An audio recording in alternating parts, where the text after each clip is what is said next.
Welcome naman sa may another YouTube channel natin mga ka-acid. Bali mga ka-acid, marami pa talagang mga ka-acid natin na marami na akong sinasabi na kung paano at ano ang gagawin pag may acid reflux. Pero yung iba, takot pa rin. Yun talaga. Kasi ang acid reflux kasi talagang ano naman siya, nakakatakot talaga yan na atake. Kasi sa ayaw at sa gusto mo, talagang aatake at atake talaga yan. Kahit gustuin mo man, ayaw, gusto mo na gumanda pakiramdam mo, pero ang acid reflux, bigla talaga siyang atake sa katawan natin na nakakatakot. Pero ito lang sabihin ko sa inyo, pag sa oras na attack yung acid reflux, ang dapat talagang gawin niya, kalma lang kayo. Wag bali yung iniisip nyo, wag kayo mag-isip ng yung parang masama na ito ang mangyari sa akin, ganito ang mangyari sa akin. Hindi po. Dapat walain mo yung atake mo. Kasi ang atake kasi hindi naman yan, nagtagal yan. Bali mga ilang lang yan, ilang minuto o mga minuto lang yan, mawala na yung atake yan. Tapos ngayon iba naman yung atake ang maramdaman mo, iba na naman. Tapos lang yan, paulit-ulit lang yan. Basta ito lang, pansinin nyo lang na ang acid reflux talaga paulit-ulit lang yan siya, paulit-ulit lang yung atake niyan. Basta buong katawan mo yan, naatake yan. Yung mahirapan ka maghinga, sakit yung ulo mo, yung paningin mo palang, iba yung paningin mo, tapos yung tiyan mo na parang hinuhukay, tapos yung sakit yung dibdib mo dito, kumakabog yung dito mo, lahat ng katawan mo dito sakit sa ulo, dito batok, lahat ng katawan yan. Pag may acid reflux ka, talaga yan, atake yan, lalo na sa kamay mo na parang manginginig ka na, nalalambot ka bigla, tapos kakakain mo lang, tapos bigla ka magutom. Ganyan lang naman ang atake niyan. Ulit lang yan.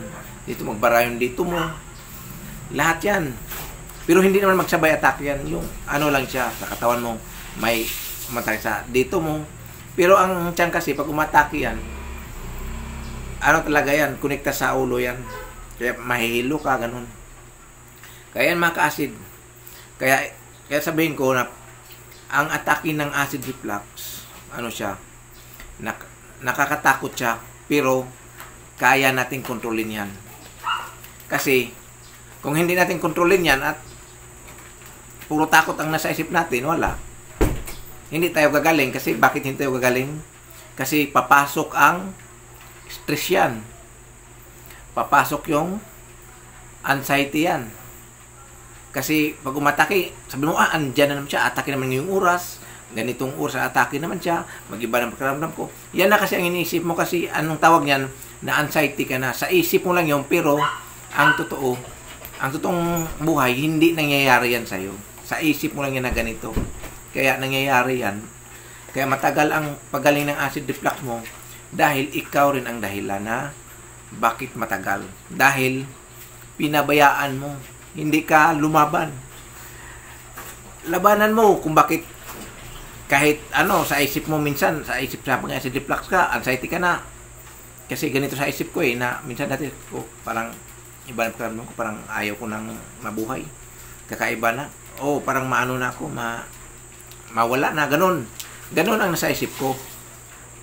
Mga ka-acid. Pero ako, lumaban ako kasi kailangan ko pang mabuhay, kasi hindi ako papayag na ganito ang mangyari ko. Sa acid reflux lang ang dahilan na tayo. Maganon, wag naman. Yun sa isip lang kasi natin, takot tayo. Pero ang katawan natin, malakas yan. Example, gusto mong lumabas, pero kaso, inunahan ka ng takot. Baka atakihin ka sa labas at sabihin sa atakihin ka na baka mahimatayan ako doon. Hinihingal ako, mahirap ako maghinga. Ganon, inunahan ka na. Sa isip mo lang yun, pero ang katawan mo malakas. Pero pag pumunta ka na doon, ando naman, magkaroon ka naman ng hingal, mahirap maghinga. Ganon pa rin. Kung ano doon ka sa bahay at sa labas, ganon pa rin ang atake mo yan. Parehas lang yan. Ang ano lang naman yun, yung sa isip mo lang, andun yung takot. Pero kung walain mo yung takot at sabihin mo na maging isa kang normal na atake siya kasi ganito, may acid kasi ako, ganito pa, malakas pa. Pero sa tagalan, mawala din to dahil acid lang to. Marami nang gumaling dito. Yan lang, dapat positive lang ganun. Ako dati, sample, ang hirap-hirap ko dati. Nakita nyo naman yung katawan ko na, sobrang payat ko, parang buto-buto na yung katawan ko at pati mukha ko. Pero kahit anong sabihin ng mga tao, hindi ko pinapansin yun. Kasi alam ko sa sarili ko na may acid ako. Ganito ang sakit ko. At alam ko sa sarili ko na gagaling at gagaling ako. Kaya hindi ako papayag na hanggang dito na lang magtatapos yung ano natin, buhay natin dahil sa acid reflux lang. Maniwala ako pag ganyang sakit na pag cancer ang sakit mo, talagang wala na. Pabaya na lang tayo kung ano na mangyari kasi cancer yan eh. Wala pang naka-experience na hindi ginamot yung cancer. Samantala sa atin, yung acid reflux natin, kahit wala tayong gamot, basta matapang lang tayo paglaban dito, gagaling tayo. Ako na mismo nagsasabi yan. Kailangan lang natin yan yung katawan natin. Lifestyle tayo. Yung ginagawa natin dati, kaya nagkaroon tayo ng acid reflux, huwag na natin gawin yun.